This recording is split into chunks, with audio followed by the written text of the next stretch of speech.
On today's episode of Let's Grow Together, I talk with former professional NFL football player Nick Murphy. And it is so amazing to be able to talk with him and share his experiences from going from an NFL athlete and his experience through college, and through the NFL to then where he is today, as a business coach and different businesses that he's had and his experience in being able to be successful. And now he has 5 kids, a lot of things going on. But his mental awareness and emotional intelligence is so high. And I feel that is so clear. And there's so much valuable insight in today's episode that I know you're going to enjoy. So let's dive in. But first, the intro. Welcome to Let's Grow Together. My name is Nick Monotadibus, motivational speaker and digital marketing strategist. And this podcast is all about helping you grow both in life and business. Let's dive in. All right, we are here and I am excited. I love having amazing guests on the show, and this individual is no different. I am proud to introduce Nick Murphy. Welcome to the show. So, my friend, how are you? It's good to finally do this. I know it's been on the books for a little bit, so I'm excited to talk to you. Yeah, I'm glad we're able to make this work, with my move, and I know things come up constantly. It's a crazy changing world, so I appreciate you being here. So real quick, tell us a little bit about who you are, what you do, and who you serve. Geez, I could take an hour just trying to explain my crazy background. My name is Nick Murphy. I'm a marketing coach and serial entrepreneur. I'm a father of 5. I've got a ton of crazy experience from my first job out of college, was playing NFL football, all the way through starting, I think, 5 or 6 different companies now in the job board space, originally talent acquisition and recruitment advertising, all the way to helping parentpreneurs figure out how to navigate things like 5 kids and still growing digital businesses. So right now I'm focused primarily on helping 6-figure entrepreneurs clarify their message and really expand their reach by cutting through a lot of the noise. I think that's really the challenge for online entrepreneurs right now, is everything. Forget the election and all the ads and all that other stuff that's going on right now, but just the sheer amount of noise and fighting over people's attention.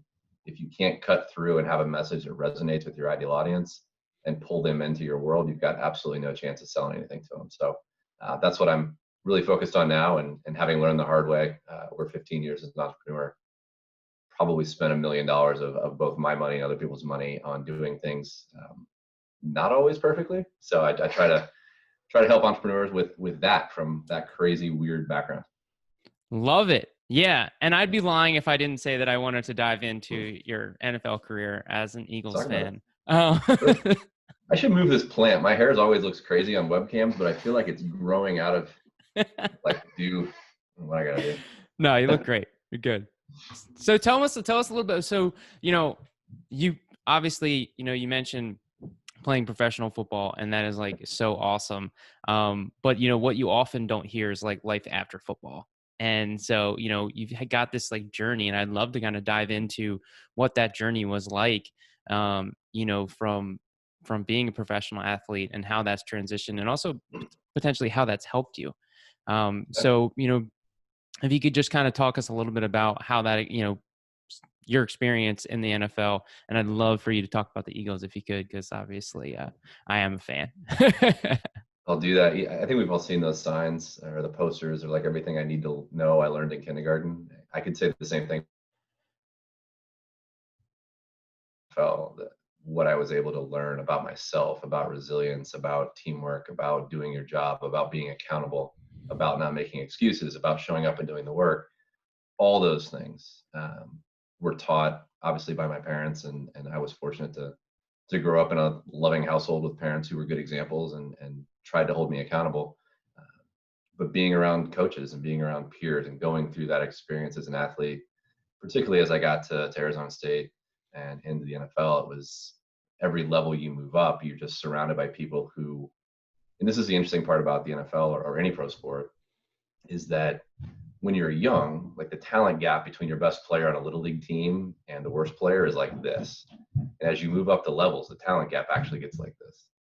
And so one of the things that was really helpful, I think, for me that I've taken with me is that in the NFL, you're surrounded by professionals. And when you play with guys like Randy Moss and Ray Lewis and Brian Dawkins and Tony Gonzalez and, the millions of like dozens almost of Hall of Famers that I was able to play with, you see how they handle their business. And yeah, they're freaks athletically, but there's a lot of athletic freaks that are in prison or screwed up somehow or didn't get the grades.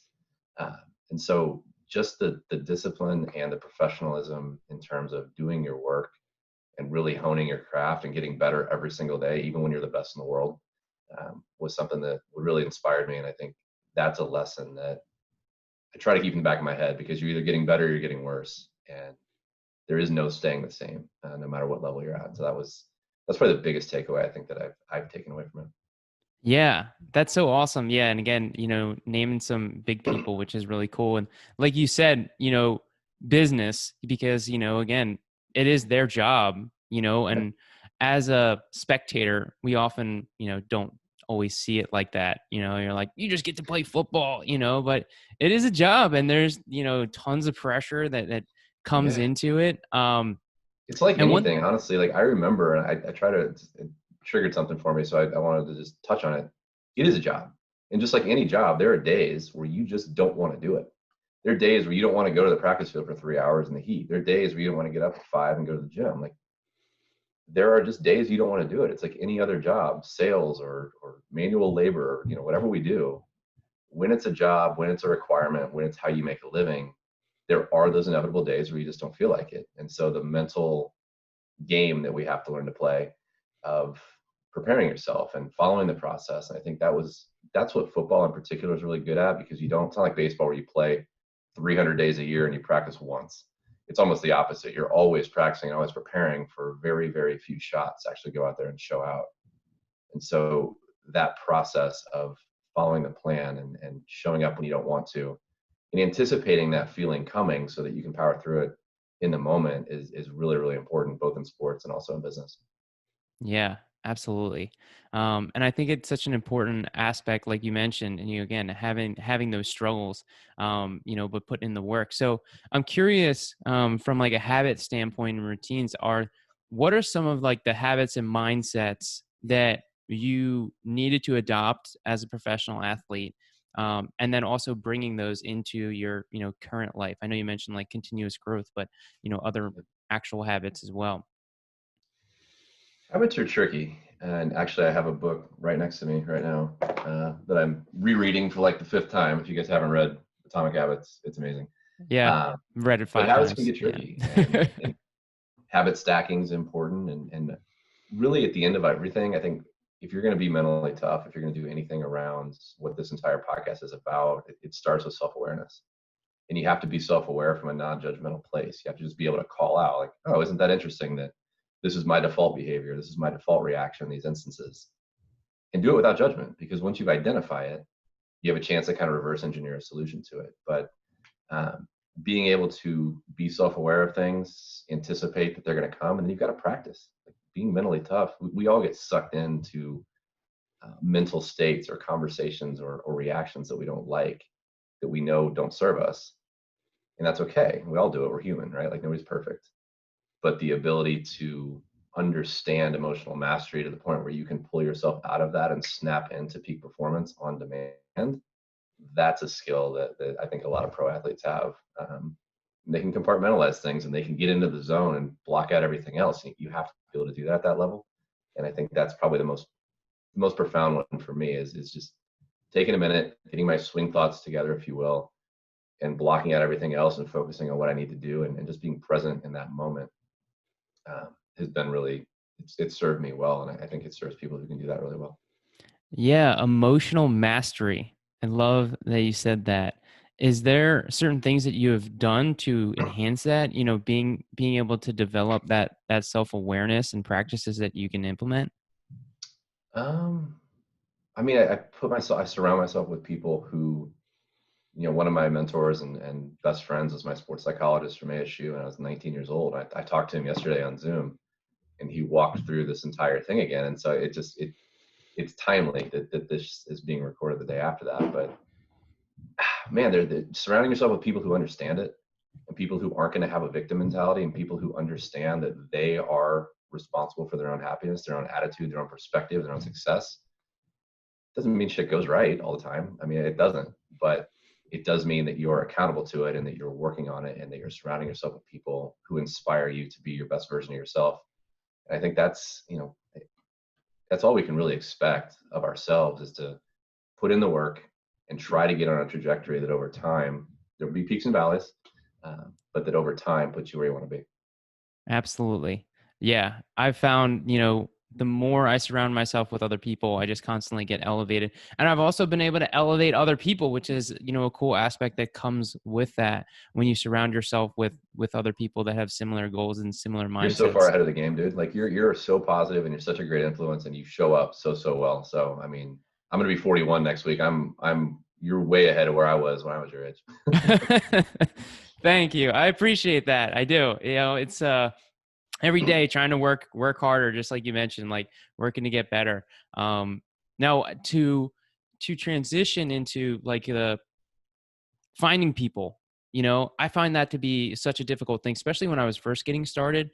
because and maybe you can relate to this as well. Like when you first get into entrepreneurship, you feel like you're alone and you're like, no one else is thinking this way, no one else is feeling this way. Maybe you didn't have that because you were surrounded by professional athletes that have to think that way. No, So I'd love to kind of, yeah, I can like what. definitely relate to it. It's isolating and it's not. Go ahead and finish your question. I've got all Well, kinds yeah, I of was gonna thoughts. say, so like, how did you find other people? What was your process in like being able to surround yourself with these other peoples? Were there things that you had to sacrifice as well? It's gotten a lot easier. I think I started my first company in 2006. I mean, it was a video resume company for context. This was pre-iPhone that came out in '07. Broadband internet wasn't everywhere yet. Like not everyone was a publisher with, a computer in their pocket. They could just pull out and make HD video. And finding people that understood that kind of world or that kind of vision was really, really hard. With the advent of, and just the maturation of the internet and broadband and cell phones and all the things, all the tools we take for granted today, it's made it much easier to really shrink the world and find your tribe, find your people.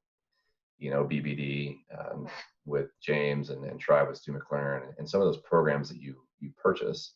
You purchase them for the content and the thought leadership, but what you end up getting and keeping is the community.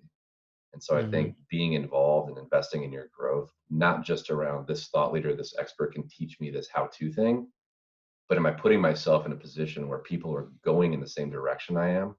And how can I both learn from and give back to that community as I continue on my journey? I think that's really a critical thing to think about. And podcasts, books, online courses, things like that make it so easy now to find, no matter what you're into. It could be entrepreneurship, it could be underwater basket weaving or some crazy niche thing. There's an online community for it, I promise you. And so it's gotten much easier. 15, 20 years ago, it was a little tougher to find those people because it was just more of an analog world or a very slow digital world, I guess. Yeah, and I Man, I think, sound old. Jeez Louise. well, you look great, Great chin hair's coming in.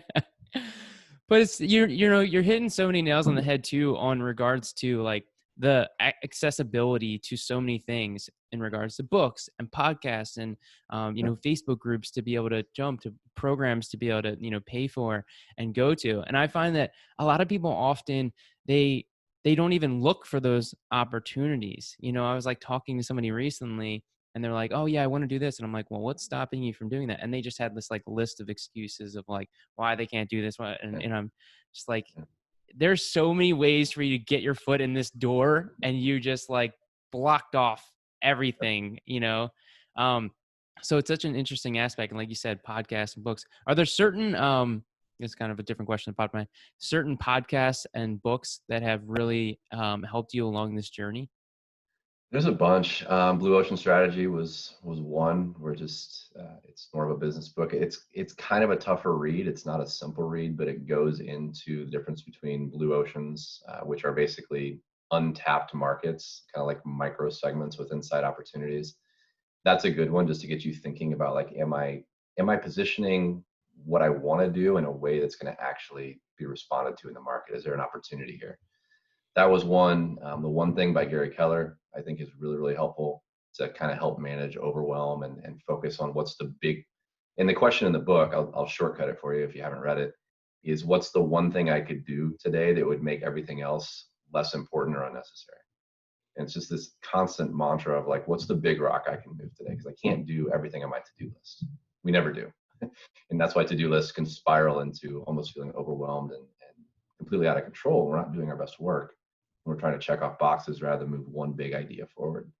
Um, so that those are some atomic habits. In terms of podcasts, James Wedmore's is really really good. There's so many. I mean, there's so many, but those are some of the ones that come to my top of my head. Yeah, no, and I think, there is so many. I got like a list of books and a bookshelf filled, and sometimes the top books like change based on Yeah. what you're reading at the time. It's such a fascinating world, But again, having that access is so powerful. You know, we Just often one thing I want to touch on is just I think as you were talking about it, it can become overwhelming. If people are like, "Wow, I should do that," and they go into the App Store and they're like, or the iTunes Store, and they start looking at podcasts, you might just shut down and be like, "This is entirely too overwhelming." So you have to be cognizant of who you listen to and also who you don't listen to. So sample some stuff, find your people, but like don't think that you need to consume more content at the expense of making progress and trying and failing and iterating and moving, because you can learn forever without making any actual progress. And I think content that's easy to consume like that can mask itself as progress, and we can feel like we're doing more than we are. And so I would just caution people to not get overwhelmed by the sheer amount of things you could listen to, learn, or hear about, and make sure that you're prioritizing putting that learning down at least routinely, and doing some counter blocking to make sure that you're actually taking the action on the thing that you're trying to achieve. Absolutely. Yeah, I'm currently listening to the book, The Entrepreneur Roller Coaster by Darren Hardy. And, one of the things he mentions in the book, he mentioned like, oh, somebody was they made a goal. They're like, I want to read 30 books, this year, or, something like that. And he's like, well, actually, I'd rather you just read one book 30 times. Yeah. And that's exactly it is, often in this space, we're constantly, and as marketers, I think we were like just the shiny object, the training. Oh, I love, what more training, more books, more There's a podcasts. And new funnel hack somewhere that I need to learn. Yeah. yeah. But the actual practice, like how can we take the things that we've learned and implement it? Do you have any practical strategies that are helpful for like when you learn something and making sure that you implement what you've learned? This is going to be mind-blowingly simple. You ready?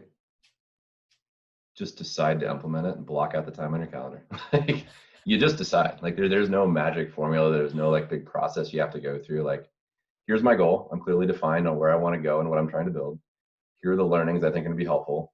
Here's kind of my roadmap to where I know what I don't have ready to kind of move there.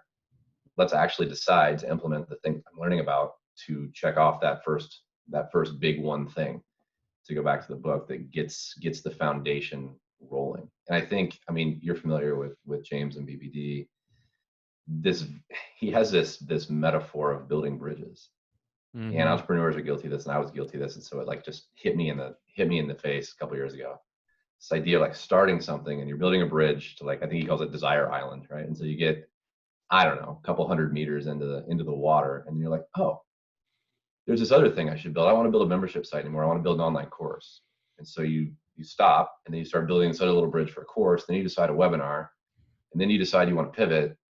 And at the end of the day, this was me. You end up with like 63 incomplete bridges that didn't actually ever get to the thing. And so I think that's, if we can just decide to take our learnings and isolate them almost like a laser and just put them singularly focused on getting that first bridge built, that's going to do a lot. And even if you want to pivot your audience at the end, the work that you're doing, you're still building the infrastructure and the system and the content and the skills to be able to serve any audience. Even if you change your business model, even if you, because the vehicle doesn't matter. We get hung up on membership site or course or mastermind or this or that or whatever. Um, the vehicle doesn't matter. The outcome matters, the messaging matters, and who you serve matters. And if you can keep those things aligned, the rest of the pivots are really easy.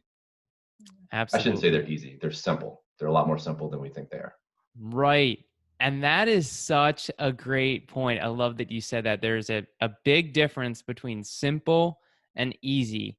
Mhm. And we often love to make things complicated and hard, with so many things, like you mentioned, building multiple bridges. And I know that, people are listening and thinking like, oh yeah, no, I definitely have done that. I know that I've, definitely done that in this process, you know, and It's normal. I think it's natural. Like you wake up as an entrepreneur, especially if you start young, like you're not going to hit, very few people are Mark Zuckerberg, right? Like you're not going to hit your first startup into a global behemoth.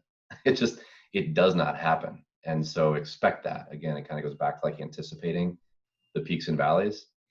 And my college football coach, he's just literally halftime or even pregame. The games are going to go like this. We're going to have momentum. They're going to have momentum. It's going to be turnovers. It's going to be this. It's going to be that. And like your job is to just stay here and trust the process. And I think entrepreneurship's the same way. Like there will be all these things, and if you are focused and you are disciplined and you're just even keeled and level, don't get too full of yourself when things go well. Don't get down on yourself when they don't. And if you can just do that and trust your plan and keep moving, I think that's what the most successful people do, and they do it quietly. Like the overnight success happened because somebody that you weren't paying attention to was doing the same things for 5 years, and then it popped. You're like, where'd they come from? They came mhm. from that. Absolutely. Yeah. And with what you said too, like the bridges and that aspect of, when you're focusing on one thing, and then even Mark Zuckerberg too, people don't realize too, it was called like Face App, or, like there's all these different iterations, and people think that he just was like, oh yeah, this is how it's going to be. And, it just was this, what it is today, not realizing that there were so many behind the scenes things that are going on to testing and figuring out what's working. It was basically like a hot or not app. That's what it was. That's Basically. what Yeah, and it also like the foresight of the entrepreneur and what the vision is for what their vehicle is. I mean, I remember probably around '06 or '07 when YouTube sold to Google for like $1 billion, and Zuckerberg turned down an offer to sell Facebook for 2 billion, and I thought he was insane. How much bigger is Facebook now? Like he probably makes $2 billion, and he's probably worth 30 billion just in his stock price. So I was wrong on that one, but he had these visionary entrepreneurs, they're aligned to their vision. They're able to, and I don't want anybody to go compare themselves to Mark Zuckerberg, whether you hate Facebook or not. What he's built and the strategies and just the foresight to see where it's going is probably as close to like Steve Jobs' vision as I can think of in my life, having seen Facebook. I remember MySpace. Like I don't even know if you remember that. Remember Tom? Tom was yeah, everybody's best Tom. friend. So what Zuck's been able to do and just stay that course and see things that people didn't see and trust his process, for better or for worse. He's trusted it. He's built a massive, massive business.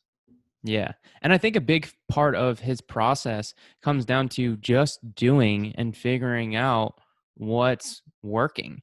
You know, you can't just like, a lot of times people are like, oh, I don't know what the next step is. I don't know what I don't know what the end goal is, or where it's going. But the process of taking that one step forward, building that bridge a little bit further, can have dramatic impact. James Wedmore, I love his quote, action creates clarity, you Yeah. know, and we get so caught up. You talked about earlier, you were like, just decide. And it's the same thing. If you can just decide, I'm going to do this and go this step, Yeah. and just let the next piece come, can have such a huge impact on your life and in your business. We overthink everything, and people are afraid, and we get in our heads about stuff, and if unless it's clear, unless we're certain, like we wait for proof. And that was the thing, honestly, for me, back to my sports psych buddy and helping me. The only reason I got to the NFL was because I learned that lesson at 20 years old. Don't wait for proof. Like everything we've done in our life, from our first breath to our first steps to our first business, has been for the first time. There's literally nothing that any of us had ever done when we showed up in this world. And so not waiting for proof. Like I wasn't a pro athlete until I was. Nobody wins an election until they do. Nobody's an entrepreneur until they are. Nobody's sold a business until they did it. If we wait for proof, you don't, like, that doesn't even make any sense. And so I keep trying to keep that in the back of my head, even today. Like, don't wait for proof.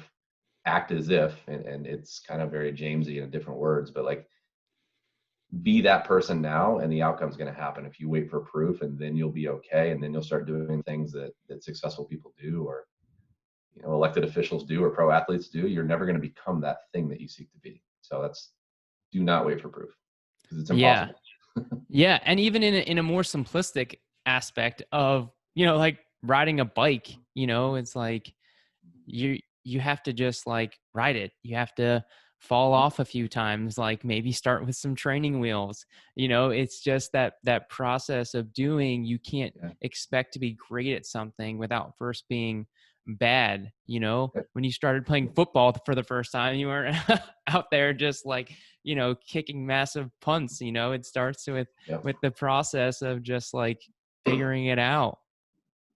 for sure, for sure. And the analogy of a bike is what it's like riding a bike, because once you know. And I think there's so many things in business that are like that, and you don't get those things without taking that action. So, not to continue to beat the dead horse, but if you take nothing else away from this, deciding and actually moving ahead is probably the most important thing you can ever do, no matter how the results turn out. Yeah. And I love it's a great theme for this episode and just deciding because, I think that we often don't realize the choices that we have in regards to kind of what we talked about earlier in regards to like emotional intelligence and how we react to certain things. You mentioned like being on an even keel during the football game, and you can choose to feel angry, you can choose to feel sad, and people when you say it like that, people are like, what? No, Mike. But everything is a choice. Yeah, yeah. There's literally nothing in the external world that can make us feel a certain way. And there's an exercise I was going through yesterday with Chris, I keep talking about, and it was literally proving that. And I'll run through it really quick so people can understand it, because like people will push back on that. Well, I know it's this happened, and so this is how I feel about it, and I need to get over it. So basically, the exercise goes something about thinking through the time in your life that was most tragic. Like, how did you feel? Like, think about a time you had a lot of tragedy. What was the emotional state or emotional states that come up for you when you put yourself back in that moment? People label them, and it's fear, it's sorrow, it's mind blank, it's bad things, right? Like nothing above, nothing that would be emotionally masterful. And then the other part of the exercise is think about something that was freaking hilarious. Like when you were just out with friends, or like it could be family, like whatever that time was, what's the emotional state or states you feel then? And literally in the course of that exercise, it usually takes like 5-7 minutes when you're walking through it, like in front of an audience or something. But what you prove to them in real time is that literally nothing happened in the external world, and you just identified that you could be feeling sorrow and despair and loss and fear and sadness, and or feeling content, excited, all these different positive things. And so it just proves to people, and it's a very simple little exercise, that like all that shifted was you deciding how you wanted to feel and what states you were allowing yourself to be. And so that's really important. Nothing happens to us, and that's a victim mentality type thing. And we're conditioned. It's not your fault if people feel that way. We're conditioned to think that the external world informs how we feel and therefore how we respond. It's actually not true. These thoughts don't like float around and they're just out there in the world and just pop into your head. Like, you decide to think what you think. You decide to interpret it the way you interpret it. You decide to take the actions you take. And as soon as you can be self-aware enough and like confident enough to be like, I own that, for better or worse, without any judgment, you have a very easy opportunity to change it, because it's just simply focusing on something different, which goes back to the athlete thing. Standing in the back of an end zone with 70,000 people and somebody's yelling, "Shake it, you suck." You hear them. You trust me, you hear them. That's where like the breathing and like the focus on, oh, isn't that interesting? He's yelling at me. And then like, what do I have to do? And you just shift into that zone of here's what I'm going to do now. Here's where my focus is. And the outcome, if you listen to that Yahoo, is not going to be good. If you're focused on what you do and trusting your process and trusting your talent and going out and executing and enjoying the fact that you're getting heckled while you're crushing the other team, it's a hell of a lot of fun and things go well. Yeah, I love that. And I think often, we have it's easier to choose to let other circumstances or feel like you don't have the control, you know?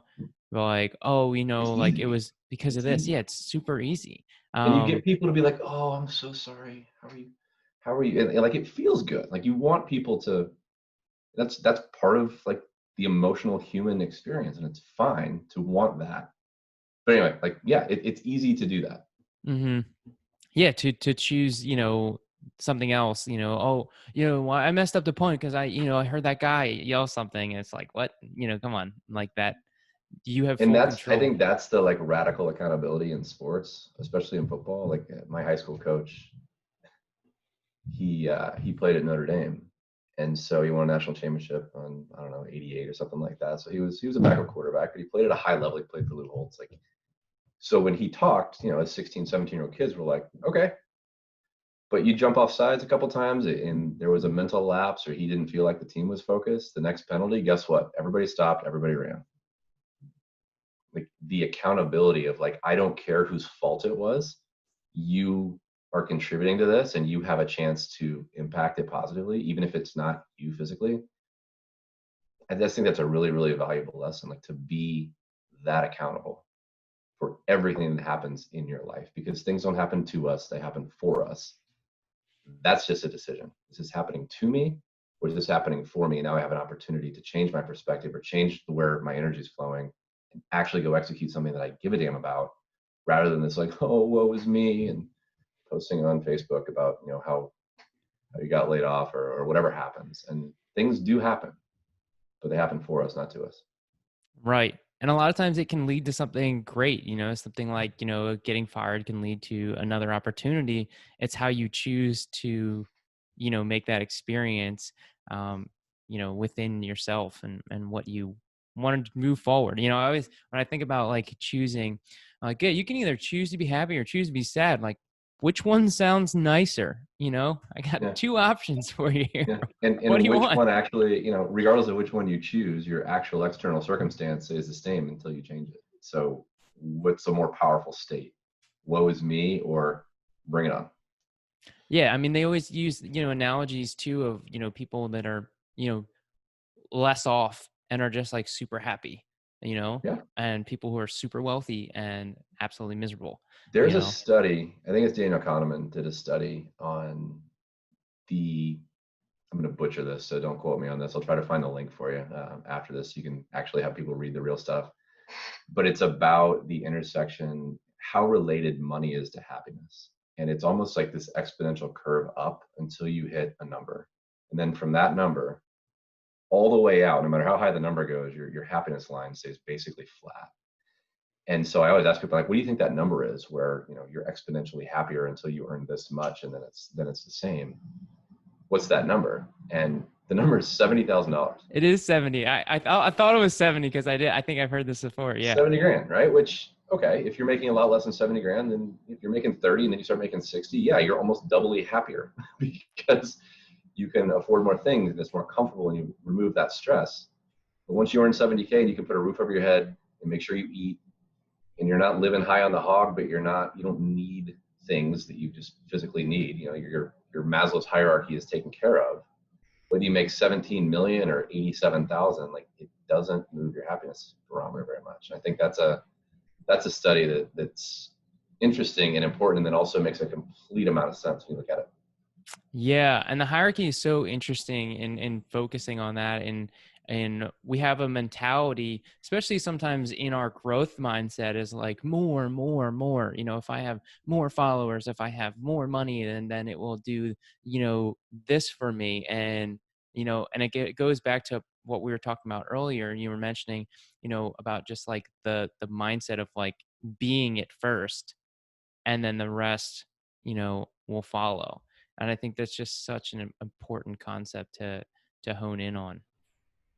Give me 1 second. This fan just popped off, and I know you can hear it. So let me turn this off. Hold on 1 second. All right. All right. Um, Perfect. So to transition a little bit, because I'd like to, I want to make sure that I ask you this question because you're reading Atomic Habits right now, you know, professional athlete transition. I would love to know a little bit about your morning routine and what that process is like for you. I think people hear my background and they hear what I do, and they expect a morning routine that is like, oh, I've got 5 kids. My morning routine, um, when they're not in school, I'm up at 6 or 6:30 every day anyway. I don't even know why. I just kind of am. When they're not going to school, I go to the gym in the morning, and I'm home to help them get ready for the day and whatnot. When they're in school, which they finally went back after 7 months at home, thank you. Let's hope it lasts. My morning routine is still getting up at the same time, getting some work done. It's really about that one thing, like what are the big things I need to get done early? And so I try to do the most important things and the most time consuming brain things out of the way in the morning, along with working out or exercising. Because I think for me, that's always been my stress relief. And maybe that's from being an athlete and just being used to it. I didn't have a drink of alcohol in my life till I was 21 years old. And like I never to this day have done a drug or smoked a cigarette. Like that was just a choice. So my stress relief, rather than going to things like that, has always been exercise. And I know my brain works a lot better and I'm more focused and I'm more free, more happy, more something. I don't even know. It's the chemical release from that. But working out in the morning, getting the biggest things done are the really important parts. I'll tell you what hasn't worked for me to save some people some time. I used to, before I discovered time blocking, I used to just try to like put everything. So like these 15 minutes, I'm going to do this, and this hour, I'm going to do this. And then something would happen where I'd miss one of those things. And I felt like either I didn't get it done, my whole day blew up, or I'd have to circle back and therefore something I had planned would get pushed. And so what's really been helpful for me is structuring my day to get the physical activity and the most important thing done as early as possible, given that life happens, and not judge myself if one of my kids wakes up with a fever and my day goes to hell. Like that's part of it and it's fine. Um, but time blocking and really focusing on those most important things as early as possible. And then I think giving yourself some grace is a very important thing. And we don't do that very well. So if we fall behind, or if we miss something, or if we don't get it done the time we think we're going to get something done, we want to tell ourselves a story about what that means. And then we hold it over ourselves, and it creates this anxiety and pressure that actually makes you perform at a lower level than you would otherwise.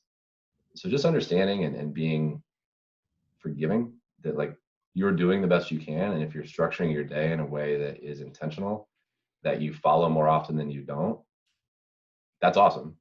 But just understand there's going to be things that blow your schedule up or your to-do list up. And it's really important to acknowledge it, again, self-aware, like, oh, that blew up in my face. Huh. How can I help? How can I prevent it from happening again? But I'm also not going to dwell on it and think that I somehow am not, a disciplined or successful person who's working in the right direction, simply because this calendar appointment or this day went completely off the rails. Because I'll tell you, 5 freaking kids, things go off the rails more often than they don't. So the big thing, most important thing, and exercise as early as possible is a really long answer to a question that was probably a terribly disappointing answer compared to what you might have thought. I 100% disagree. I thought that was a fantastic answer. I think that, someone like myself, who is more like, I do have all of these things that I do.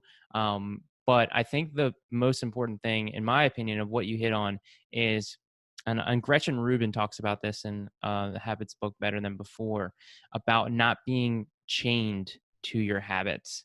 Mm-hmm. And, that's to me a very similarity to what you were talking about, in that when you don't have your, routine or that thing that you want to do in the morning, that it doesn't just like totally throw you off, where you Yeah. can't do anything now because, oh, I didn't work out in the morning. It's ruined my whole day. Now I can't do anything. Yeah.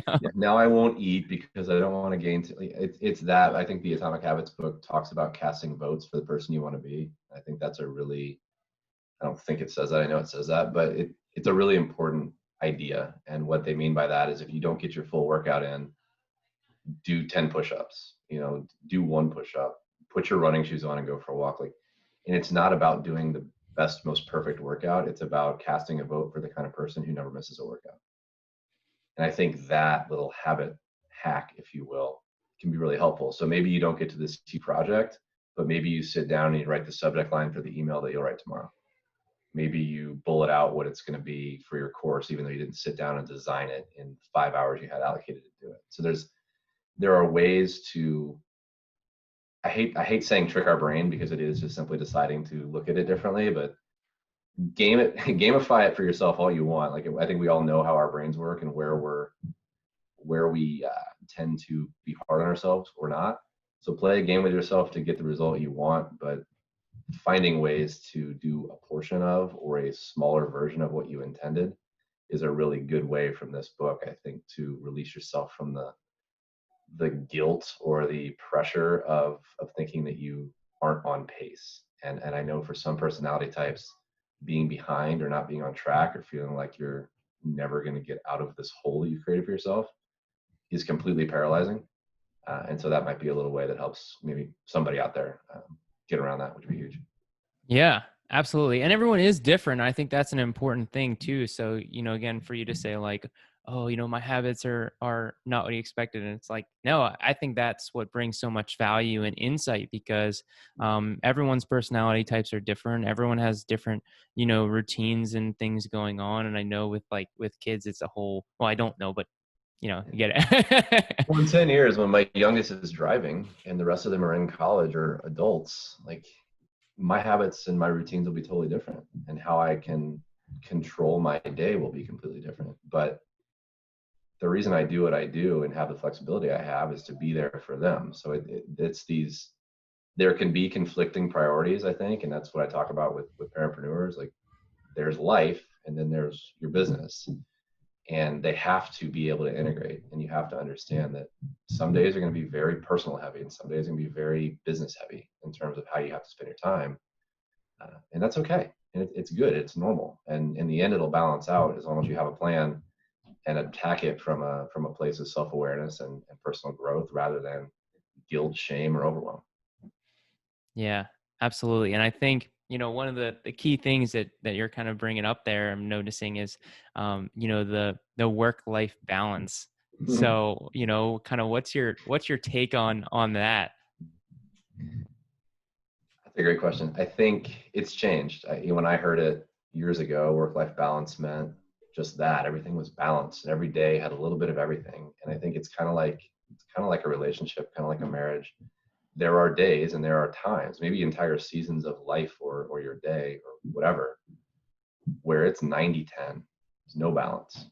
Like you're giving here and the other person isn't, or you're fully committed to getting this work project done and your family's not getting the time it deserves. Balance means in the end that ship kind of balances itself out. It means that you come out of that. And I think when people get into unhealthy situations, either in their own heads, at work, to create stress, or in relationships where they're not being present, it's because they stay over indexed in one area or the other for far too long and other things happen that aren't addressed. So balance doesn't mean every day is 50-50. It doesn't mean every week, every month, every quarter is going to be balanced. It does mean that you can have things that are genuinely as important in completely other aspects of your life, and just making the choice to look at them versus competing interests and competing priorities or other priorities that happen outside that box. And I think choosing how you show up, no matter how much time it is, it's not about spending 9 hours at work and then 9 hours at home. It's how are you showing up in those moments? And I think on our personal side in particular, especially if you have young kids, being present for 15 minutes and being as excited about that picture that you just saw come out of a backpack as the 6-year-old who drew it is means so much more than spending 3 or 4 hours sort of being around. So I don't know. I don't know if that answers your question, but That balance no, isn't 50-50 all the time. It sorts itself out over time if you do it right. Absolutely. Yeah, I think a key point in what you said about the balance is that there is balance. It's just not an everyday balance. I think people think that if they don't have that mix of both throughout the day, then like it's thrown off. Whereas, hey, there's going to be times we're going to be working more. That's Yeah. fine. Just make sure that there's another part where you're spending more time with your family. And it's always going to be you choosing those things. I love that what you mentioned, and like don't think them as competing. I think that's a super important part in just being like happy with the choices that you're making and doing a mix of both, and not thinking like it's this like Yeah. balance, oh my gosh, this like Yeah. struggle where you're being pulled. instead of just the choices, like that we've talked about so much today. And don't worry about the time. I mean, it's not about the time. It's about how you show up and the attention you give. So your spouse doesn't necessarily need 4 hours of your half attention. They might need one comment or one conversation or 15 minutes of you being completely present at dinner rather than checking your phone or on your computer. Your kids, same way. Like, so just when you have time, don't worry about balancing out the hours, but do balance out your energy and make sure that when you're with your family, particularly if you've been busy at work for any length of time, you can, again, back to like what I learned in sports, compartmentalize that, put it in a box. Now I'm here. How do these people need me to show up right now? And make that decision that I'm here for them right now and nothing else is going to cross my mind until this thing is over. Whether the kids go to bed, whether dinner's over, whatever the end point is of that focus, then it's okay to put it back to work. And you're not judging yourself for doing that if you're able to just pop in and out of those moments of being present. It's really Absolutely. important. Yeah, being present is so important. Quality over the quantity. The hours don't matter. Just focus on when you are there. Being fully present. I think that is Yeah. absolutely huge. Like, oh, big whoop, you're not watching TV with like your wife. Well, make time to like go to dinner and talk to them, because that's going to be much more valuable than just like sitting, on a couch watching something like mindlessly, you Even know? 5 minutes to just listen, even if you don't care, guys, even if your wife's like just wanting to vent, like listen. Kids, same thing, just listen. Like that can be enough. Like just be present and fully pay attention and let them be heard, even if you don't have a response, even if you don't get it, even if you think it's silly. It's important for them, so therefore it's important for you to show up and support them that way. So that's my parenting relationship advice for what it's worth. Love it. Yes, extremely valuable. And I appreciate your time. And I think this has been so awesome. So many valuable different points that we were able to hit on. I know there's like, just packed with value here. So real quick, what's the best way for people to get in touch with you, follow you? Instagram, Pinterest, handles Coach Nick Murphy on there, and then I'll shoot over my LinkedIn as well. That's always a good place. Depending, LinkedIn's a little stuffy for me as an entrepreneurial minded person. I feel like it's a little fake, and so I like the stories and some of the stuff that they're doing now, but Instagram and Pinterest are probably the best places to find my content, and then that'll link you back to my website, which is mycertifiedguide.com. Awesome. Thank you so much, Nick. This was amazing. I really appreciate your time here, and all your valuable insight. Yeah, I appreciate it. It was a blast. I'm looking at your funnel on your whiteboard in the back. I'm excited to see what you do next, man. You're doing great. Keep it up. Thank you. I appreciate it. And thank you everyone for listening. As always, remember, let's keep growing together. Wait, one more thing. I would first like to say thank you. Thank you for listening. And if you enjoyed this message, please take a moment to write a review. By writing a review, it helps people find this message and helps me help more people. And if you really, really liked it and you think this message could help someone else, take a screenshot, share it on Instagram, and please tag me at Nick J. Boni, NickJBoni, so I can show my appreciation for you. We can all win by helping each other grow. Thank you. Take care, and I'll talk to you soon.